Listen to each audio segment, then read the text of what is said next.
I can't remember the last time I saw this many people on a Thursday night. Why is everybody here? You heard I was talking? You heard I was speaking? No, I'm just kidding. you would have done something else if you knew it was me. It's awesome, though. It's so nice to see all these people that are here on a Thursday night to listen to a talk about Spiritism, as opposed to watching in their convention tonight, right? Politics. We could be watching that. We could be eating dinner someplace with our family. We could be getting overtime at work. But everybody's here for something more. You're searching. That's awesome. Hey, quick question. Does it sound better if I put that microphone there? How about like that? Is that good? Yeah, that's better. Is it better right here in the middle? Right there? Yeah. All right, it's new technology for me, so I'm not real good with new stuff. All right, so let's get started. I just got back from vacation. I'm fresh. I feel like a new guy. And I spent the last 3 weeks not only enjoying my family and Brazil and the things you do on vacation, but I did a lot of reading. All right, I read the Spirits book a lot. I read Liberation, which is a really cool book that's in the library. And right, I had time, right? Yeah, exactly. You made me think of that. My usual disclaimer, okay? What we're going to talk about tonight, I can take absolutely no credit for whatsoever. Everything we're going to talk about is from the Spirits book, chapter 13, questions 489 to 521. And let's get started. Let's see if I remember how to do this. I don't. There we go. So the Spirits book, as some of you know that have been here before, if you're new, I'll give you the quick overview. The gentleman in the middle of the screen there is Allan Kardec. I refer to him as the coordinator, right, of Spiritism. He didn't pen these books from his own knowledge, from his own words, right? He received tons of information through mediums around the country, hundreds. And in the mid-1800s, that's kind of hard, right? They didn't have internet. They didn't have email. They didn't have, did they have telephone? They had telegraph, probably. I don't think they had a transatlantic cable yet. But anyways, he took all kinds of knowledge, consistent knowledge, from through mediums, from elevated spirits, that wanted to share some simple truths with us. The first book he wrote was called the Spirits book, that he coordinated all this information. That's where the talk's coming from tonight, chapter 13. The book I'm currently spending a lot of time with, devoting a lot of my time to, is the gospel. That's my new addiction, if you can say that about a book. I don't know. But that's what I read every day now. But let's dive into chapter 13, in guardian angels. First of all, how many of you believe in guardian angels? A lot of you, yeah? How many of you believed in it 20 years ago? I'm just curious, because I didn't. Awesome. 20 years ago, I believed in me. I believed in what I could do on my own and what other people could help me do. All right, I was a true materialist. Maybe 25 years ago. I'm getting a little bit better. I don't know. But the reason I share that with you is my favorite song back then that I used to define myself was I'll Sleep When I'm Dead. You guys ever heard of Warren Zevon? Or are you too young for that? We heard it. Cool. Everybody knows Werewolves of London, but his favorite song that he did, my favorite song of his was I'll Sleep When I'm Dead. Get up early, work hard, play hard, stay up late. Doesn't matter. You don't need to sleep because you'll sleep when you're dead. What I learned really quick, or I shouldn't say really quick, it took me decades, but what I learned eventually is that's no way to live. Because if we just live in the moment, if we just live for now, if we just live believing there's nothing bigger than me, I can do it all on my own, eventually you're going to crash. And you're going to get a really wide awakening from this thing called life and this thing called eternal life. And one of the things that we study a lot about in Spiritism, one of our foundations, I'd say, is reincarnation. Okay? And tonight we're going to talk about the role of guardian angels in that process, in this current life as well as our concurrent lives.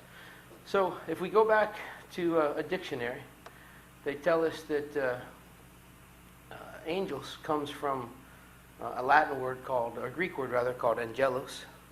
I don't know if that's how you pronounce it in Greece, but that's how I say it. It means messenger. All right. One of the things I was reading in the gospel a couple days ago, and if you start at the front, have any of you ever read the gospel from page 1 all the way through to the end? I've never. Yeah, wow. I'm impressed. I've never done it. I always open it randomly, but I started at the introduction. And one of the things you learn in the introduction is they talk about the word spirit and how in the gospel, in the language of the time, that word translates to demon now, right? So when you see demon in the Bible, a lot of people think of evil, right? But demon really translates to spirit, which translates to messenger as well. If we look at the New Testament, we see this in Psalms, right? For he will command his angels concerning you to guard you in all your ways. So if we get rid of the word angels for a minute and we go to messenger, right? We're told, right, that God will command his messengers, right, concerning you. In other words, you're always going to be receiving messages from your Creator. You're going to have help. You're going to have assistance. You're going to have a guiding light, if you will. In Isaiah, how do you say that? Is that cherubim? How would you say that? Thank you. All right. Good.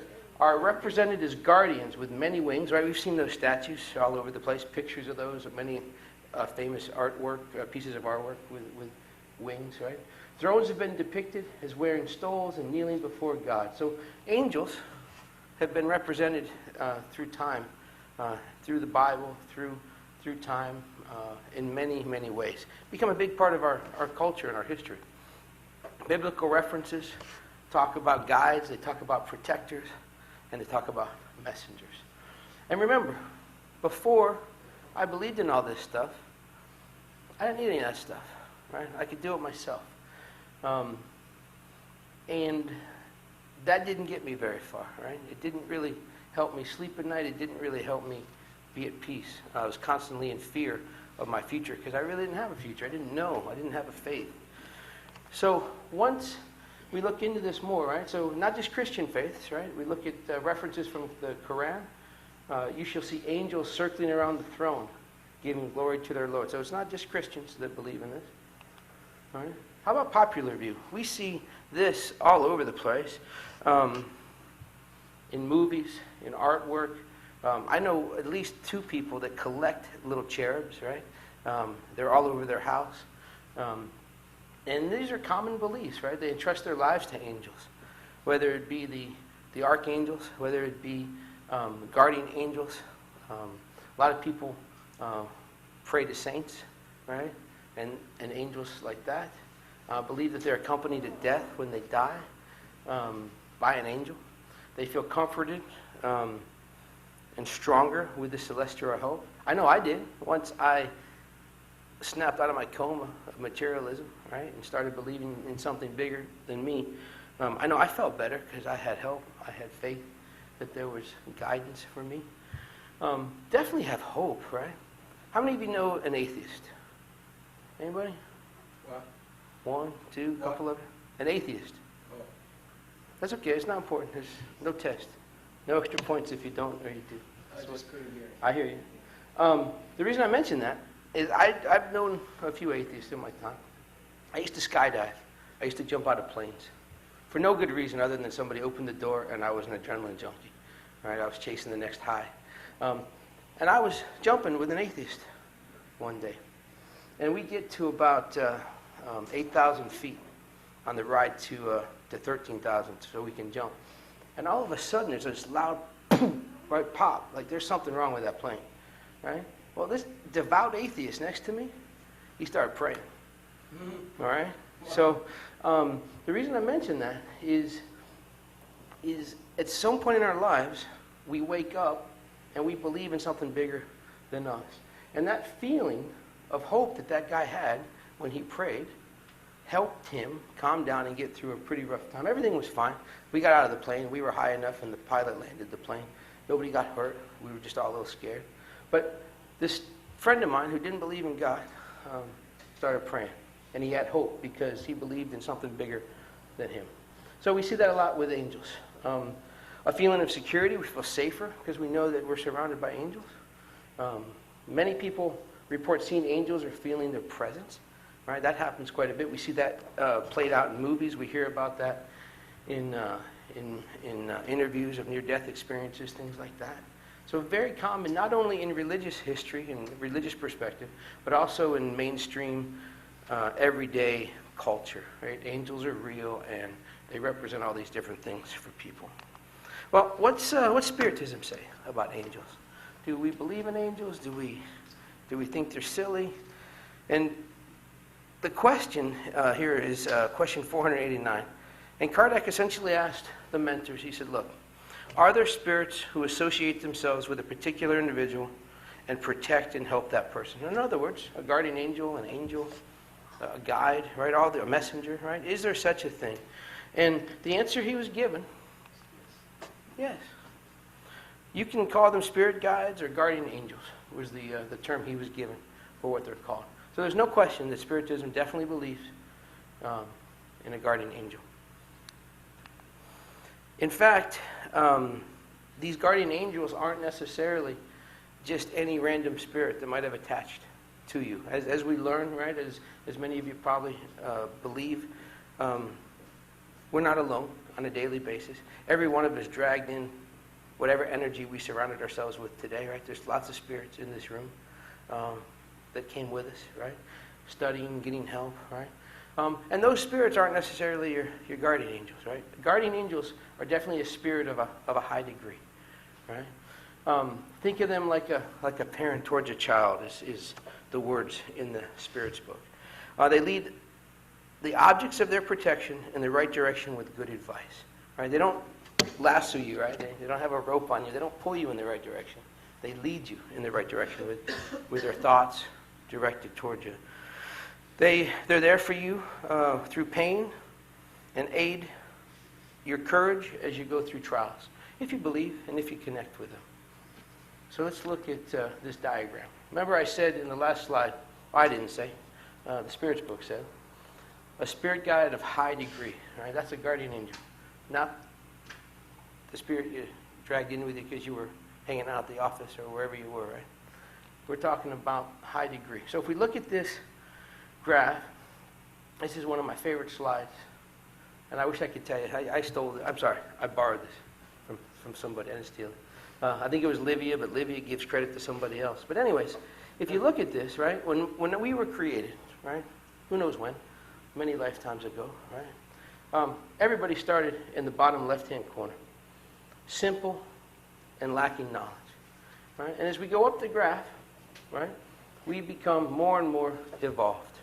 So a higher level spirit would be someplace around that second order up into that pure spirit area as our guide. Not down here in that third order where we kind of are sitting if we're on earth, right? It's a higher level spirit. And remember, if you think about this graph as our path, our promise, if you will, we're all destined to become a pure spirit. It's going to take many lifetimes, lots of pain, lots of lessons. But that's the destiny for each and every one of us. That's the promise, right? In between there's a lot of choices, a lot of free will, right? But we're going to evolve.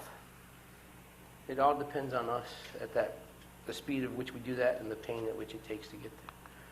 So let's get back to guardian angels. There's a question about whether or not you have the same one for all eternity, right? Because we are eternal spirits. We live forever, if you will. Not in this envelope, not in this body, but our spirit is eternal. So do we have the same guardian angel for the whole time? Not necessarily, right? It tells us here that they definitely can be with us through successive incarnate lives. Definitely from birth to death in this life, right? That guardian angel that has chosen to be with you, that's accepted that responsibility, is with you the whole time. May not be with you in the next life, may not have been with you in a previous life, but could have been. But definitely you'll have many of these over, thousands of lives. And I love how they describe this, right? This one life or this 2 or 3 lives. This short phase through this entire existence, right? Through this entire existence. And that's really what this life is. I don't know, I might die tomorrow, I might live to be 90, whatever, who knows. but that is just a short phase, is how they describe it, this life, which sometimes can feel so long and so heavy, right? It's just a short existence in the total life of my spirit. So, are they told to help me, or do they volunteer? I love that. And I love the answer. My guardian angel, your guardian angels,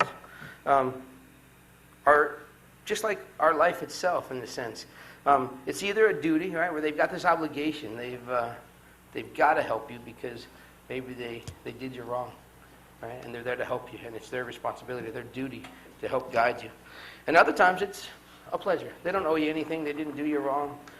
There's no tie to you whatsoever. It's just they have accepted the responsibility. And that's what they point out here, that in either case, whether it's a pleasure for them or it's a duty, right, they've accepted the task, right, which means they can turn it down. It's not something they have to do. But they've accepted the task to help you. All right. Am I the only charge that they have, right? Is your guardian angel only responsible for you, and that's all they do, right? They're just sitting over here on my left shoulder all the time. Come on now. Do that. Do this. No. Definitely not. They can definitely protect or help others, but with less exclusivity. So in other words, our guardian angels that are with us from birth to death in this existence have other things going on. Remember, in the spirit world, right, when we pass, when we lose this body, and we go back to that real life, that spirit life, the work's not over, right? The work's really just getting started, right?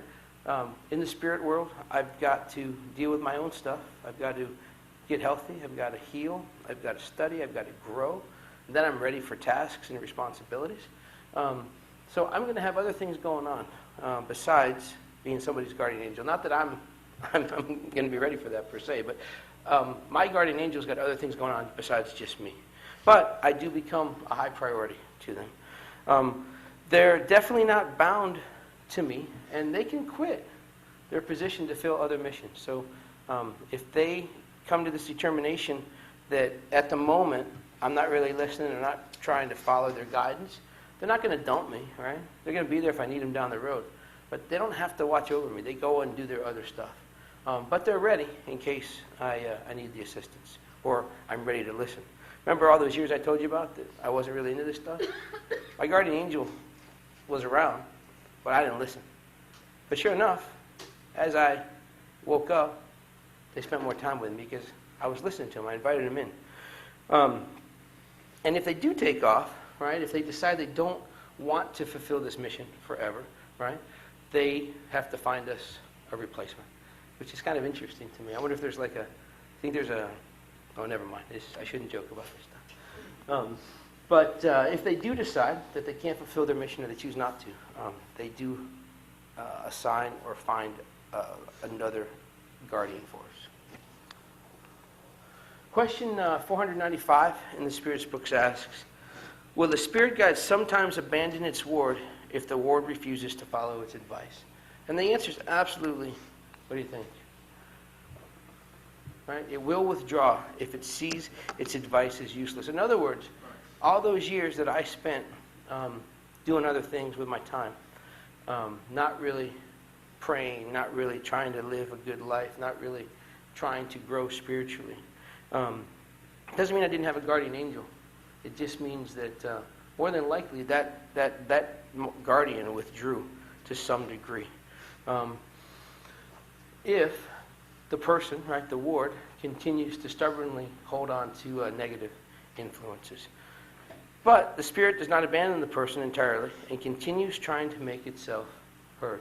But what's it come down to, right? Free will. I've got to use my free will to choose to listen to the effort of my guardian angel. I've got to listen. Got to apply myself. And if I don't, they got other things they can do. They have other tasks going on. But they're there for me. And if they do give up on me completely, like I said before, they have found someone else to watch over us. Make sense? Please, you got to get involved because Livy just walked in. You got to, all right, pass it. Yes, it does. Now, this is important. It is not the spirit guide who leaves the person. Because you've heard me say that a couple times, right? They can leave, they can go do their thing, right? But it's important that you don't go home with the wrong message, right? Our guardian, right, our guide, doesn't leave the person, right? But the person who closes his or her ears to the guide, right? Like I told you, for years, I walked a different path, right? As soon as I took the effort to listen again, or to try to listen and follow the advice, it returned to me, right? All of us, not just me. I'm talking me, but I'm talking us. We're not alone. We have help. We have assistance. If we listen, if we ask, if we try, we've got to do our part. So if they're not around, it's because we left them, not the other way around. But you always have them near, all right? And this, like I said before, this is not your just an ordinary, everyday kind of being, right? It's a being superior to ourselves. You ever read books or listen to shows about personal development? Right? What do they tell you? What's one thing that's real important for your financial health, for your intellectual health, for your social stature, right? If you want to grow and evolve, spend more time with people that are smarter than you, wealthier than you, and more connected than you, right? Well, let's use that advice and apply it to spirits, right? We are blessed with a spirit guide, with a guardian angel that's superior to us, lifting us up, giving us a stool to step on, giving us an example to follow. At my lowest, at my weakest, right? Like in that airplane where that engine blew and my buddy started praying, right? Boom. Surrounded by something superior than me, something more elevated than me, to guide me, to give me advice. If all I do is connect and listen, right? So we're very fortunate. It's not like the wheel has to be reinvented. It's not like we're surrounded with an equal, if you will. We have a better example protecting us. So they ask us to think about this relationship as a friendship that's truer and more devoted than the most intimate union on earth, right? And before I had kids, I thought that was with my wife, right? Now that I'm a father, I can't think of anything more unconditional than the love I have for my children, or the love they seem to have for me, right? It just seems like nothing they could do could ever sever that. So when I think of that beauty and that joy that relationship brings me, there's something stronger than that. There's something more lovelier than that, more intimate than that. And that's my relationship with my guardian, right? With my messenger, with my guide. That's beautiful. That almost brings me to tears. Somebody loves me more than I love my kids, right? Somebody's there for me more than I can even imagine being there for my kids. It's amazing, right? That I've been given that we've all been given that. And they're placed near us, following God's directives. And they're there not because they have to be, right? They're there out of their love of God, fulfilling a noble but difficult mission. They've been assigned and been asked, they've accepted the task to help my lazy self at times, my undirected self at times, right? My not following the way all the time self. They stick by me and they're there for me. Because in that moment of desperation, that moment of hope, or that moment I apply myself, they love me. And they're there to help, and they're there to help me. That just, that doesn't make you warm and fuzzy. I don't know what does. It's amazing. So thanks be to God for that. This is huge. How many of you ever been lonely? How many of you ever been in prison? Well, don't answer that. You don't have to tell us about that. How many have been sick? I was in jail once, but I'm not supposed to talk about it. It's no fun. It's the worst 8 hours of my life. But I won't spare. I'll spare you the story at the moment. But my point is, we've all hit bottom in some way. Some lower than others, some higher than others, right? Whatever the case may be. wherever we are, whatever we're experiencing, whatever situation we put ourselves in, right? The worst of the worst, right? They're there. They're with us. If we ask, if we try, if we open our hearts, if we apply ourselves to listen, if we have hope, if we have faith, they're there for us. Always. Amazing. Nothing separates you from them, they tell us in the Spirit's book. Friends you cannot see, but whose gentle persuasions you feel, and whose wise instructions you hear in the innermost recesses of your heart. We are never alone. So, next time you feel lonely, remember this talk and say, you know what Al said? My guardian angel is always with me. Well, I didn't say it. Right? I just repeated it. We're never alone. They're always around. And if we only realize this truth, we're told, what happens, right? We'd be aided more often. We'd be saved more frequently from harmful influences. I can't tell you how many times I've been on the straight and narrow in the past, really trying to overcome my addictions and things like that, where I had this really cool path where I'm good, I'm golden, man. I'm walking the line, I'm talking the talk, I'm doing great. And then out of nowhere, I'd make that turn in my car and I go do the wrong thing. Right? Doesn't happen that much anymore. But in the past, it used to happen a lot.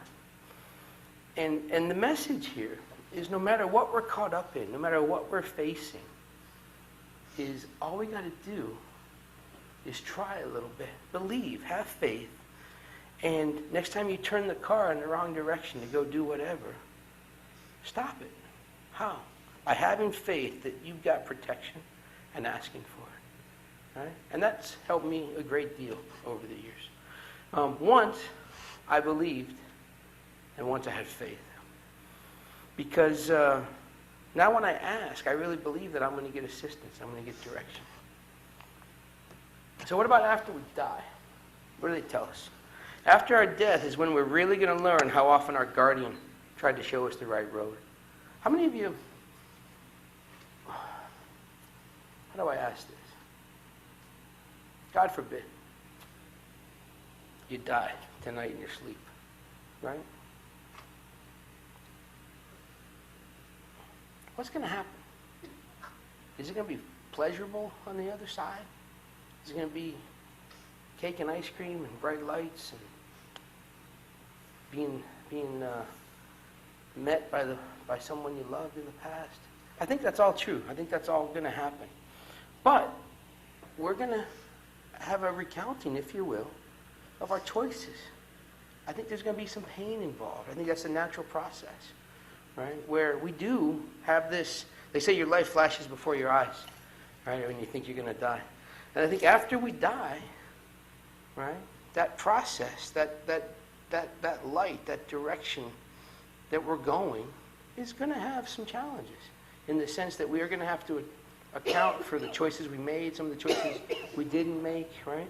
And I think this is that part where what they're telling us about right now is when we die, we're going to realize, right, because we're going to live it, we're going to see it, we're going to have a debriefing, if you will, right?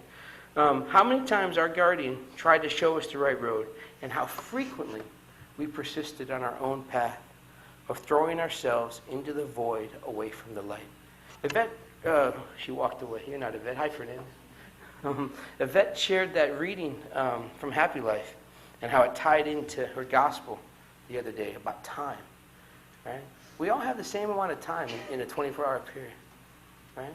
And what we do with it in that 24-hour period shapes, not only right now, shapes tomorrow, shapes the course of things to come.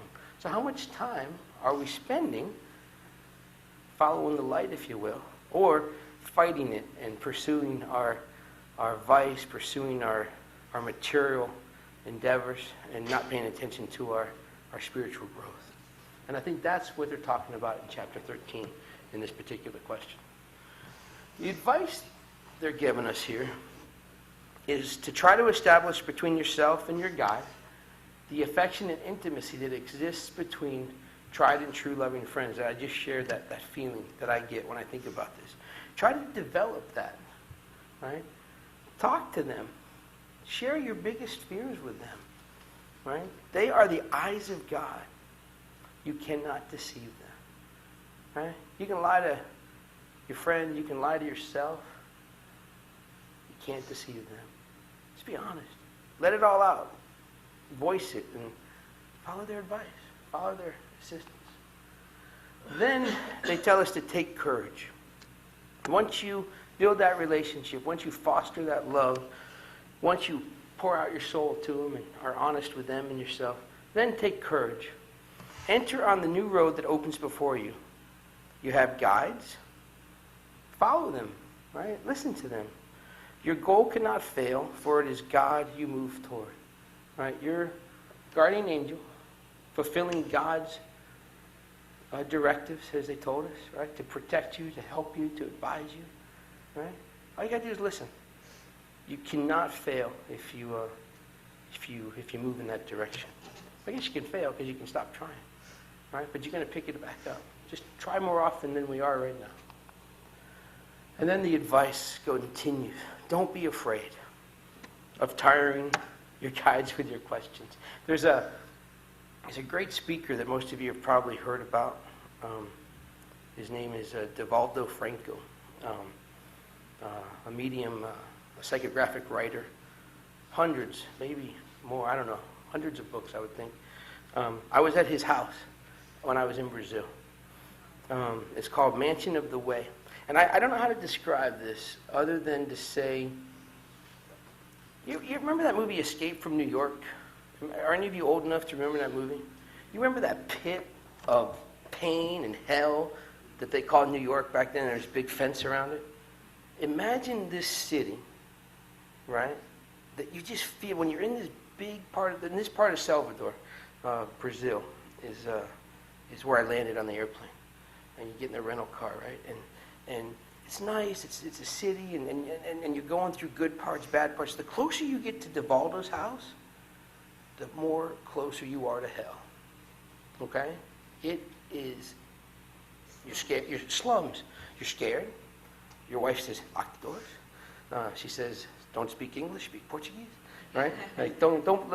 Here we are in a rental car that's probably worth a lot of money in Brazil. So they already know you don't belong there. So it doesn't matter what you're wearing or what you say. They know you don't belong. But anyways, my point is, you get to this guy's house.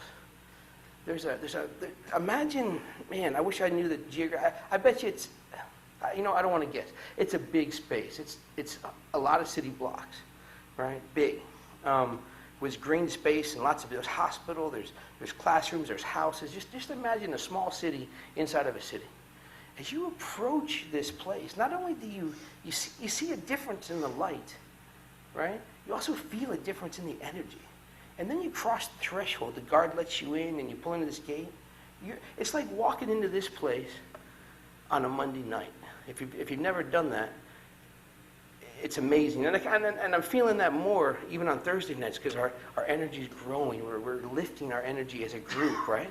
Look at the group tonight. There's 40-something people here. On Mondays, there's hundreds, or 100 plus, I should say. And the energy, the spirit energy that's here is just so awesome. That's how it feels on steroids when you go to Divaldo's place. And the reason I'm sharing you with this is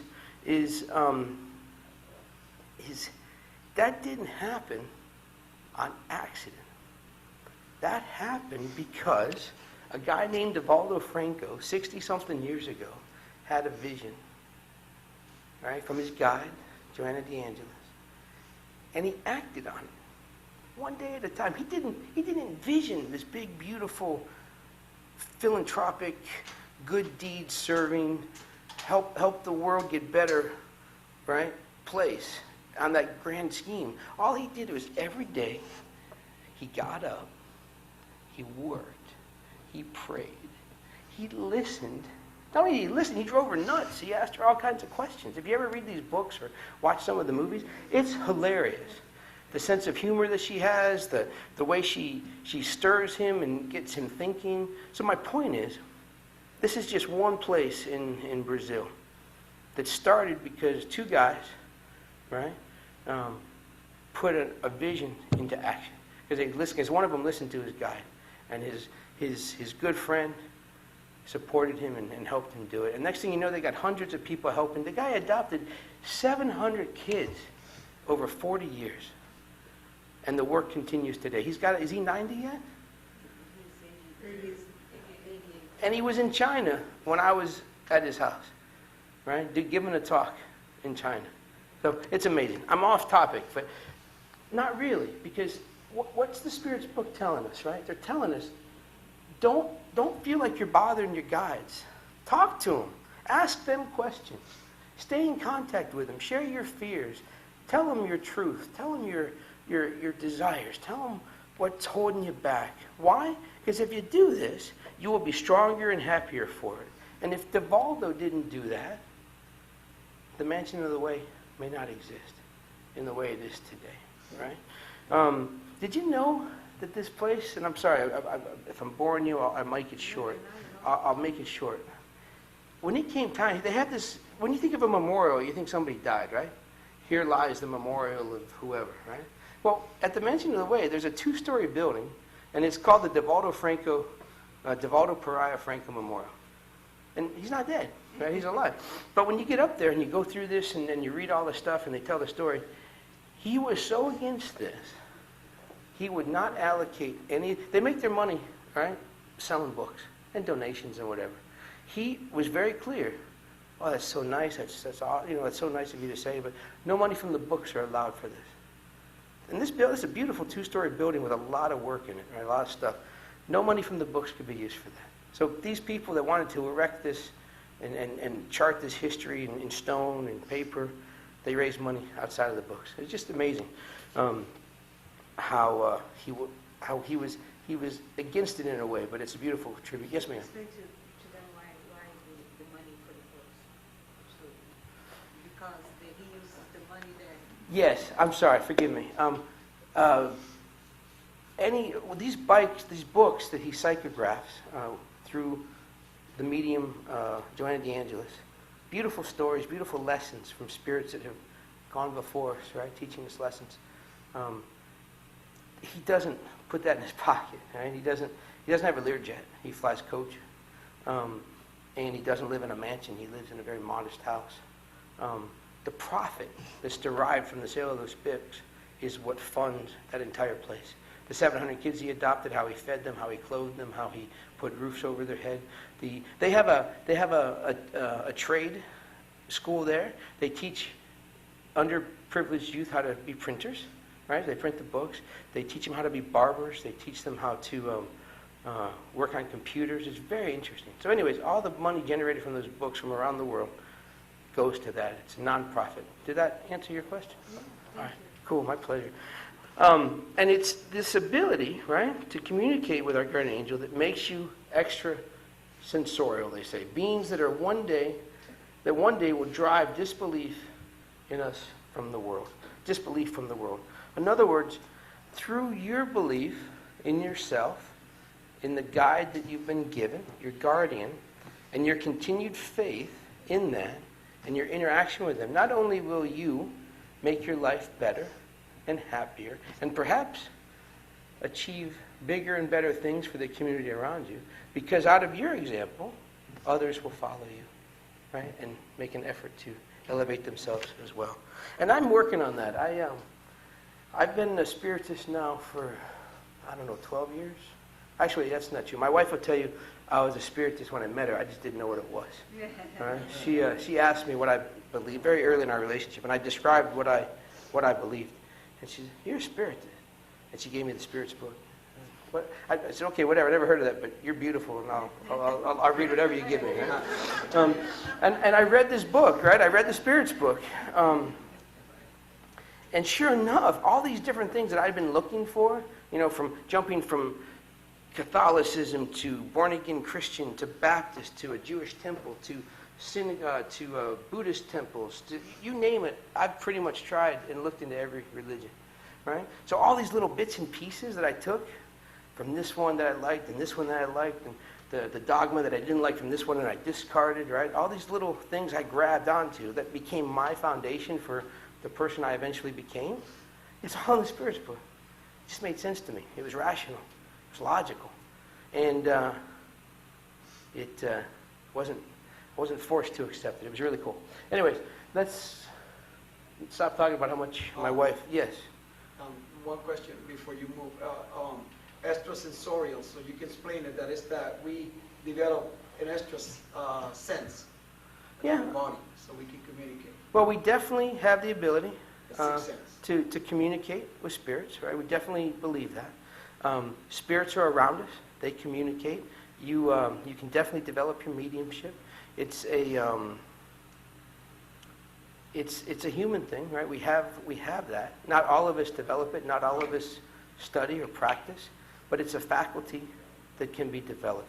Is there a better way to describe that, Livia? We can have a talk of that. A talk on that? You want to do that next week? I'll tell you, you can have my next date. I'll give it to you. You can talk about that. Cool. A very simple way to understand that really quick. Sure. Whenever you think about something and you get the chills in your body, Right. that's your extrasensory speaking to you, confirming that your thoughts are in the right direction. Right. That, like, in a nutshell, that's what it would be. Right. Thank you very much. Appreciate it. Oops. All right. So we're almost done. I only like another hour. Okay, you guys, you with me? All right. Okay. Distance means nothing, right? Your guides hear you wherever you are, and whenever you call, they can be there for you. They are there for you. They have the cosmic principle that binds everything in the universe together at their disposal. Travel for them is simply thought. And this is the vehicle for transmitting thought, just as air transmits sound. The Spirit's book goes on to tell us that guides are not always with you, but always come. We've talked about that. They will allow you to push them away, but simply call them, and they'll be there. And the important thing, I think, on this slide is we really choose what influences us, not our guardian, right? Our guardian can totally be giving us positive energy, trying to push us to the right direction, but I can make my car go left and go do that stuff I'm not supposed to do. Totally. Because it's up to me, right? There's no destined decision. I was given the responsibility of free will by my Creator. And I make choices, or I don't make choices, every day. Regardless, my guardian is trying to help me. So, surround yourself with bad energy, and bad influences will lead you away from the light. It's that simple. Surround yourself with good energy, and it's easier to listen to that good advice. Your mentors know that you become wise and better through self-inflicted trials. So make mistakes. Hurt yourself in that sense, you know? Like the first couple decades of my life, right? The choices I made, right? Forced me to grow. Forced me to get out of it, right? It's okay. You're going to make mistakes. Don't give up. Because your guide's going to assist you by mentally suggesting the best direction. But unfortunately, we don't always listen. Just try to listen more. Now, the power of ill-meaning spirits, right? We all hear about that kind of stuff sometimes. If you will, if you want to use that word power. The power of ill-meaning spirits over us stems from our own weakness. Not the power of the spirit per se, but our weakness, our carelessness. And I'm sorry, I'm getting a pop-up on the computer here. Let's see.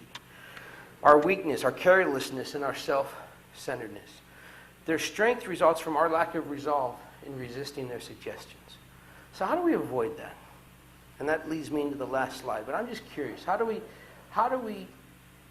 do that? Any thoughts? You don't have to say it out loud, but think about it for a second. I'm convinced, and this is Al's 2 cents. This is not from the Spirit's book. But I think all the bad stuff that we afflict ourselves with stem from 2 things. Pride and ego. If I could somehow suspend my pride and suspend my ego, eliminate it, this stuff would be easy, right? But I'm proud and I have an ego, if you haven't noticed, right? I'm toning it down though, right? It's not like it used to be. But if we can, we'll jump into the next slide. And this is from the Spirit's book. they don't say ego and pride are the only two things, right? But I'm convinced that those are the main two. If we can reduce our decisions based on ego and pride, and we communicate from a place of love and peace, then you're going to hear your guide more frequently. The more you listen, the more you're going to stop and ask for help. It's like reinforcement, right? The more good stuff you do, the more you want to do it because it feels good. And then you're going to listen more. And I think the take-home message from my heart to each of you is the promise of unconditional love from God, right? We are surrounded with everything we need to thrive. And I'm not talking just materialistic, right? I'm not talking food on the table. I'm not talking a good job. I'm not talking money in the bank. I'm not talking the girl of your dreams, per se, right? All those things play into this, don't get me wrong. I'm talking about